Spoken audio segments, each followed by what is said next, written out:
গিয়াসউদ্দিন তাহিরি আজকে আরেকটা কথা শেষ করে যাই।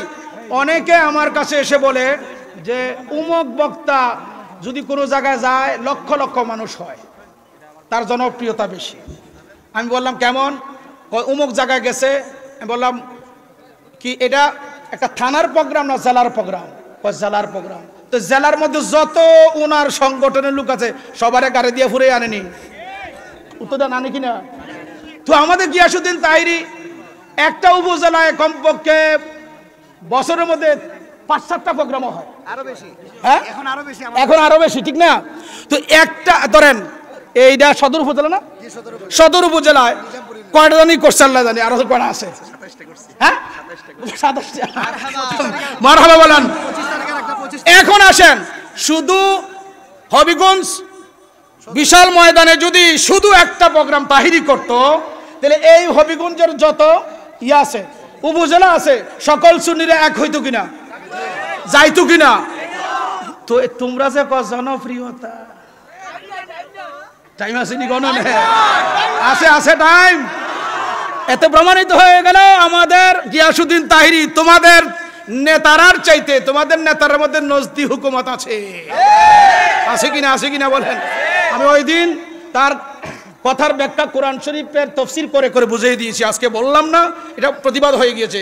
তো আমাদের তাহিরি হুসাইনের প্রেমিক, আর তোমাদের তাহিরি ইবনে তাইমিয়ার প্রেমিক, তোমাদের তাহিরি শায়েখ নজদির প্রেমিক। এদের সাথে ইমানদারের কোনো সম্পর্ক হইতে পারে না। আপনারা রাখবেন। সুতরাং জনপ্রিয়তায় তাহিরির সাথে তোমরা এখনো শূন্যের কোঠায়। আল্লাহ যেন তার কলবে নবী পাকের প্রেম ভালোবাসার জালুয়া সদা সর্বদা রাখেন। দোয়া করেন, আপনারাও দোয়া করেন, সুন্নি জনতা দোয়া করে, রেজবিয়া দরবারও অবশ্যই তাহিরি সাহেবের এই মর্দে মুজাহিদের ভূমিকার সাথে ঐক্যমত আছে। আল্লাহ যেন কবুল করে। আসসালামু আলাইকুম ওয়া রাহমাতুল্লাহি ওয়া বারাকাতুহু। মেহমান যিনি আল্লামা মুফতি গিয়াসউদ্দিন আত-তাহিরি সাহেবকে মাল্যদান করবেন আমাদের মাহফিলের প্রধান অতিথি আল্লামা মুফতি নজরুল ইসলাম রেজভী। সকলে ইমানি আওয়াজে বলি নারে তাকবীর, নারে রিসালাত, আহলে সুন্নাত ওয়াল জামাত, সুন্নি মহাসম্মেলন।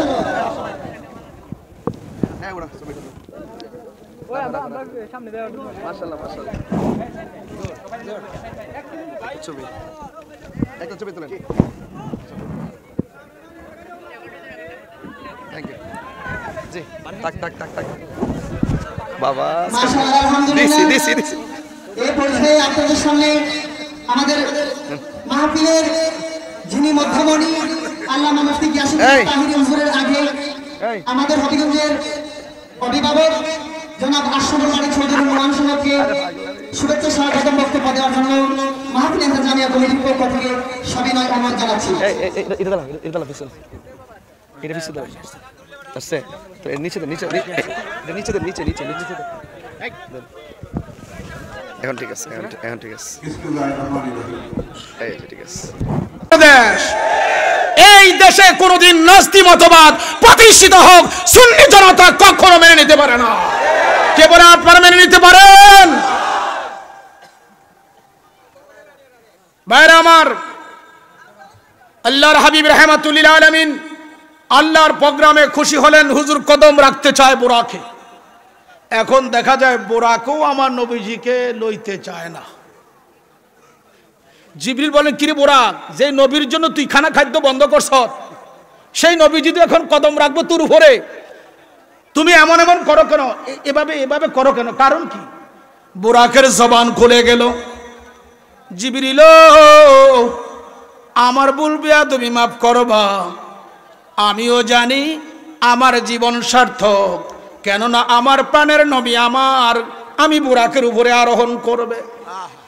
আমার প্রিয় নবীজির কদম মোবারক আমার উপরে রাখতে মাত্র দেরি, পৃথিবীতে যত বোরাক আছে সমস্ত বোরাকের থেকে আমার সম্মান আল্লাহ বাড়াইয়া দিবে আমার নবীজির কদম মোবারকের উসিলায়। কিন্তু আমার একটা শর্ত আছে। সুবহানাল্লাহ বলেন না কেন? মেরাজ না, এখানে আদান প্রদান। কি কি আদান প্রদান?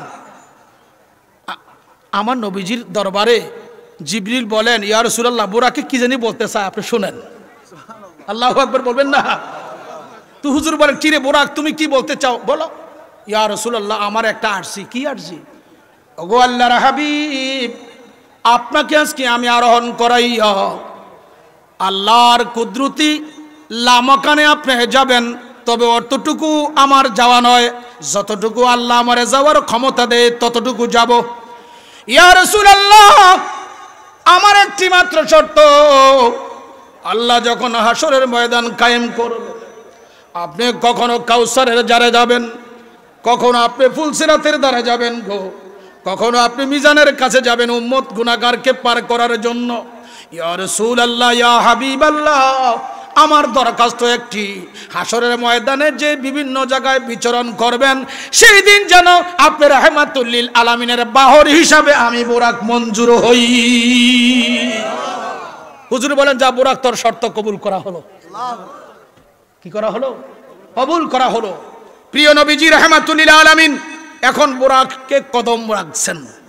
এই মাত্র হুজুরের সফর আসরা শুরু। কি শুরু? আসরা শুরু। এটা আলমে খালকের কথা, সৃষ্টি জগতের কথা। আল্লাহ কোরআনে বলছেন লাইলান, তাফসীরে লেখছে কি আল ওয়াক্তান কালিলান, সামান্য সময়। সুফিয়ানে কিরাম লেখছেন এই সামান্য সময় আল্লাহর কাছে, রাসূলুল্লাহর কাছে লাইলান কালিলান হচ্ছে সামান্য সময়, চোখে বাইল পাতা মারার চেয়েও আরো কম সময়। সৃষ্টির কাছে হচ্ছে 27 বছর। কত বছর? 27 বছর গেল কিভাবে? একটু প্রমাণটা হইলি তো যথেষ্ট হয়। হুজুর যে উম্মেহানির ঘর থেকে বাইর হইছে, হুজুরের মাথা মুবারকের মধ্যে একটা শিকল লাগছে। তারপরে হাতিমে কাবার কাছে যে হুজুর অজু বানাইছে, মেরাজ করে দিদারে খোদা করে এসে দেখে অজুর পানি গড়াগড়ি করে। যেই বিছনা থেকে গেছে বিছনা গরম দেখা যায়। আল্লাহু আকবার বলেন না? কত বছর? 27 বছর। আপনারা জবান খোলেন, কত বছর? 27 বছর। এখন আমার প্রশ্ন, ও দুনিয়ার বৈজ্ঞানিকেরা জবাব দাও, এই 27 বছর পানি কোথায় ছিল? হুজুরের বিছনা কোথায় ছিল? সৃষ্টি বা কোথায় ছিল? কোন অবস্থায় ছিল? একটা উত্তর সংক্ষিপ্তভাবে দিয়ে যাই। এখন ধরেন রাত্র 10টা 15 মিনিট, আনুমানিক 10টা 15 মিনিট। এই 15 মিনিটের সময় আপনার ঘড়ি থেকে যেই ইয়াটা আছে না, ব্যাটারিটা, এই ব্যাটারিটা খুলেন, 50 বছর পরে ওই ঘড়ির দিকে তাকান, কত বাজবে? 10টা 15। জবাব দেন। 10টা 15। 1 লক্ষ বছর পরে 10টা 15। এদিক সেদিকে হবে না কেন?